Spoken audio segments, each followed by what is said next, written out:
Ayan mga kasaksi, di-deliver tayo ng 10 galon. Ayan, ito po yung di-deliver. Dito po yan sa Lupao, no? Nueva Ecija. At dahil nakita niya po na magandang ating produkto, kaya ginamit niya po, ang ganda ng result. Kaya mamaya bibisitahin natin mga kasaksi. Let's go. So yun, magandang araw po sa atin lahat mga kasaksi. So for today's video, nandito po tayo sa Lupao, Nueva Ecija, at kung saan mang lugar ito mga kasaksi. So yun, papakita ko sa inyo mga kasaksi yung na-sprayan po ng Goshen, no? Dahil ito po ay nabigyan po natin ng Goshen at ginamit niya at nakita ni sir na grabe ang naging epekto niya. Eh ito noon, makikita niyo rin naman kung ano yung magiging resulta niya mga kasaksi. Sa interview natin siya mamaya, no? Pero medyo ano si sir ngayon, mahihain kaya hindi natin papakita yung mukha ni sir. Oo mga kasaksi. So ito po yun mga kasaksi, pakita ko po sa inyo.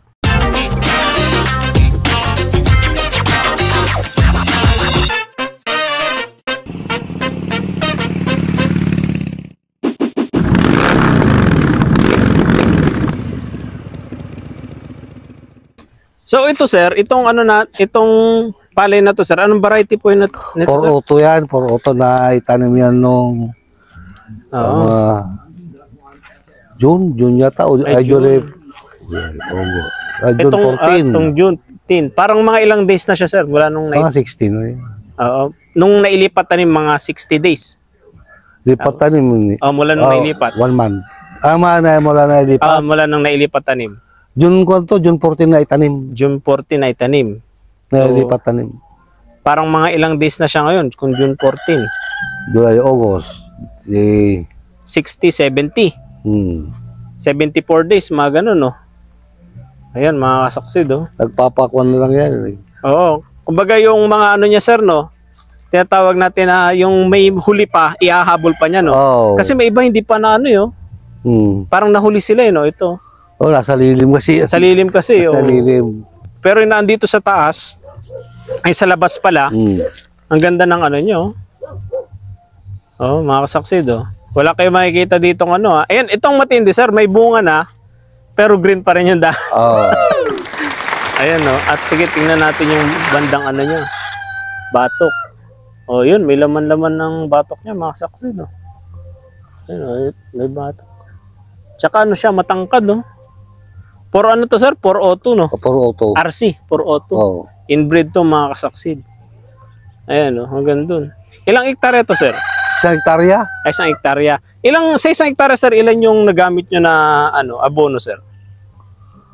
4. Ay, 4. 4 na abono lang, no? Ano yun sir? Anong bag yun?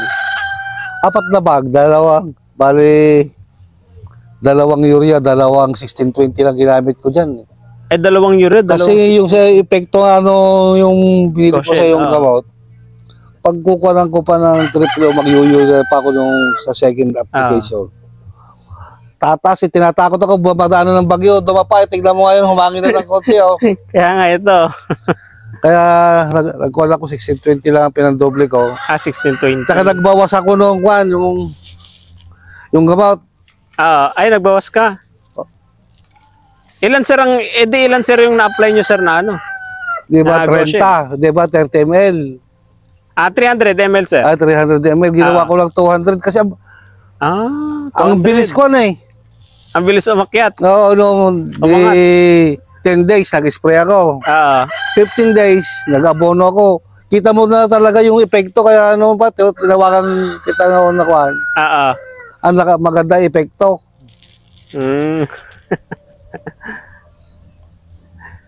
Di parang ilang apply kayo sir? Nakailang apply kayo nito? Ng Goshen? 3 pa lang yan. 3 beses? Ilan interval sir? 15 days?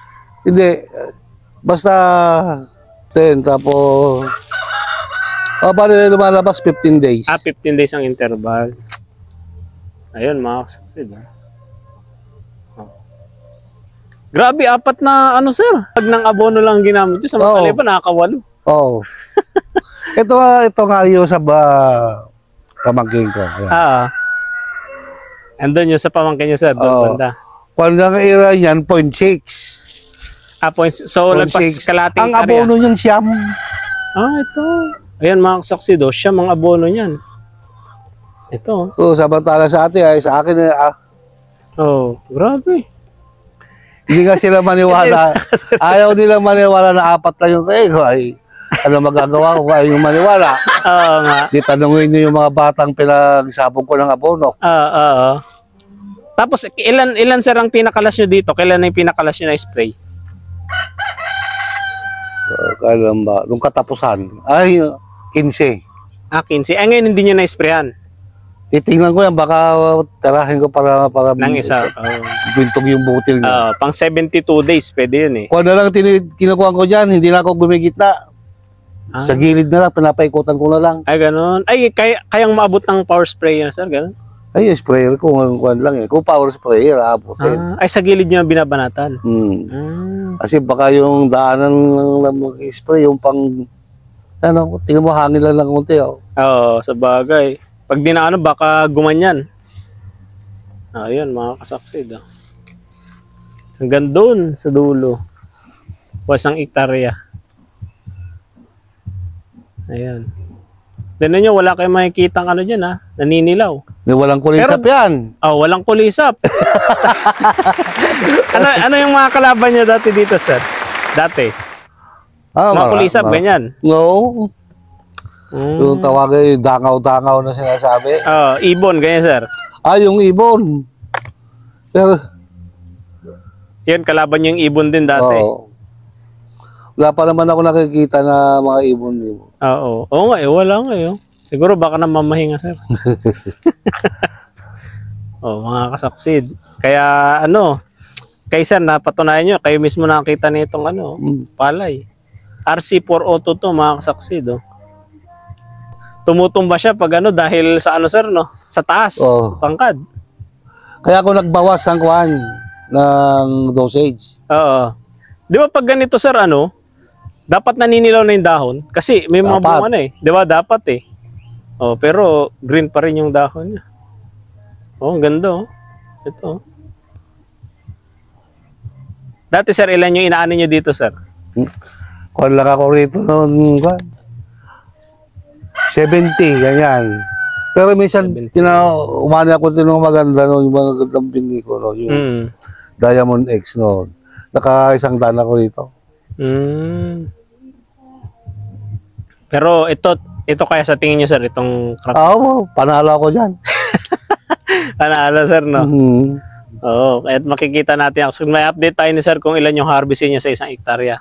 4 na bag na abonong ginamit, tapos 4 din na beses ang pag-apply niyo, sir, no? Tatlo pa lang yung pinang-spray ko, pang-4 yung kung kukuhanin ko pa. Kung hahabulin pa ni sir. Pang-4 yun, mga kasaksid. Ayan, no? Lapitan natin para mas maano nyo. Ayan. Ito yung bumaba, mga kasaksid. Ay, yung yumuko. Ayan. So, yun, mga kasaksid. At maraming salamat sa inyo. At kung sino man ang gusto sumubok, ayan, syempre, mag-message lang kayo sa atin para makakuha pa tayo ng maraming testimony ng katulad dito sa Nueva Ecija, dito sa Lupao, mga kasaksid. Okay, so yun. Thank you. God bless.